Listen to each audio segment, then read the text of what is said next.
We've got the new iPhone 6 Plus and new iPhone 6. We've got iOS 8. Let's take a quick look at all of the highlights right now. So here we have the brand new iPhone 6. You've got the new 4.7-inch 1334 by 750 Retina HD display. You've got the new thinner, more curvaceous design. Yes, it is bigger than last year's iPhone 5S and thicker, but because it's spread out more, it actually feels lighter in the hand. It also has these beautiful curved edges that make it feel so much better when you're holding it, and also let the gestures on the side of the screen feel much smoother and much easier to do. Some things have moved. Sleep-wake button is no longer on the top. That's now on the side, but otherwise it really is that iPhone you know and love. You've got the True Tone LED flash, which is, same great color white balancing effects, but now it's in a circle instead of in an oblong.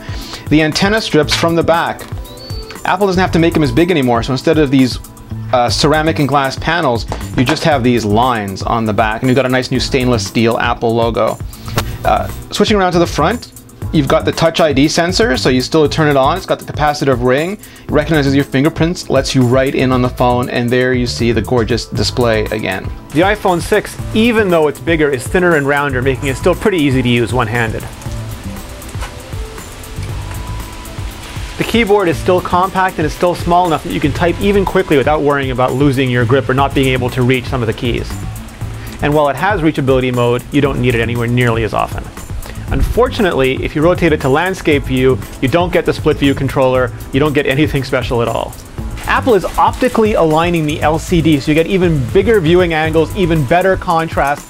They're also using a new polarizer so that it works much better than it did previously under sunlight or under brighter conditions. You've got the Facetime Hd camera on the front, you've got the EyeSight camera on the back, and yes, it does bulge out a little bit, but it's still protected. It's still got a sapphire glass crystal, it's got a metal ring around it, and it lets Apple have more space for the lens so they can make a better camera in such a thin phone. You have a better slow motion camera now. It's still 720p, but it can do 240 FPS.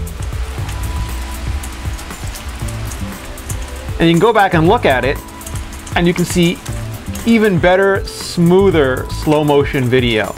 Look at that hair toss. It's a wonder she doesn't knock herself out. You still have slow motion video, still 720p, so you can capture even the quickest action in beautiful slow motion, super smooth, and it's easy to play back. Just go to your camera roll,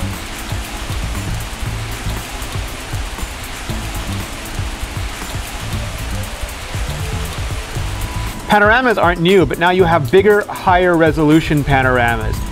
So you can take ginormous photographs no matter where you are. A time-lapse video lets you take video that may not look any different normally. For example, traffic, or a house being built, or even martial arts being practiced. But when you finish, you now have a new timer mode. So you tap the timer button, you tell it how long you want to do the timer for, then you tap the shutter. It'll start taking the picture, it'll flash to count you down, it'll show you on the screen what the number it's getting to, you pose, it'll go faster, and the photo is taken.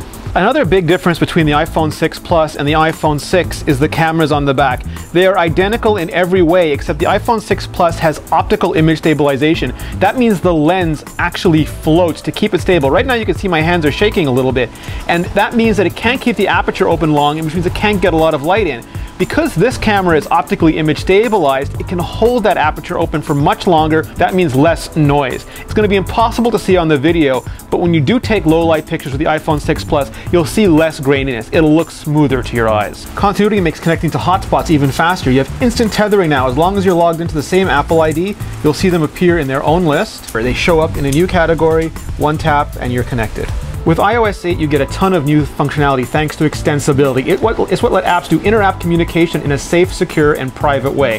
For example, there are now interactive notifications, so I can receive a notification while I'm doing something else.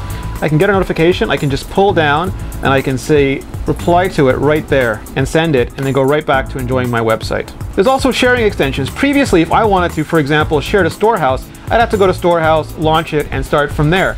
No longer. Now I can go right to the Photos app, right where I'm working. I could have maybe just recently taken photos. I can tap on one of those photos, again to the share button, go across here, I can turn on Storehouse, and now Storehouse is an option. I have custom sharing options built right here. I can go right to the app. You have notification center widgets. Apple includes several of them here. There's a new edit button.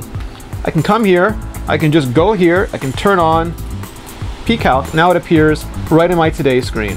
I can be busy surfing the web. I can decide I need to do a quick calculation. I can come in here, I can do it, and I can go right back to surfing the web. New on the App Store, you now have previews. Instead of just static images, you can actually get little videos showing you what the app can do. You get trending searches before you even look at it. You also have the Explore tab, which gives you recommendations for apps that are supposed to be more relevant to you, including new categories. For custom keyboards, you download them from the App Store the way you would any other app. They're not as easy to install. You have to go to Settings, you go to General, you go down to Keyboards, add a new keyboard, custom keyboards.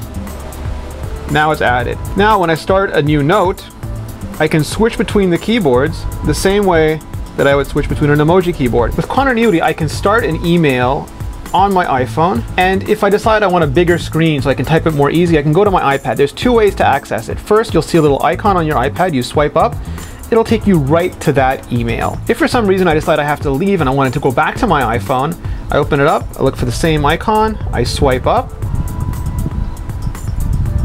use Touch ID, and I'm right back there. Alternatively, I can find the email right on the side. All right, so let's say my phone is in my room, it's at my desk, it's charging, I don't have it with me, but I do have my iPad with me. I'm just about to watch a movie, read a book or something, and then all of a sudden, a call comes in. I get the same phone interface I'm used to. I can slide, I can answer the call right here from my iPhone. I can hang up and I can go right back to what I was doing. So that was the iPhone 6 Plus, the iPhone 6, and iOS 8. Everything you need to know, go to iMore.com.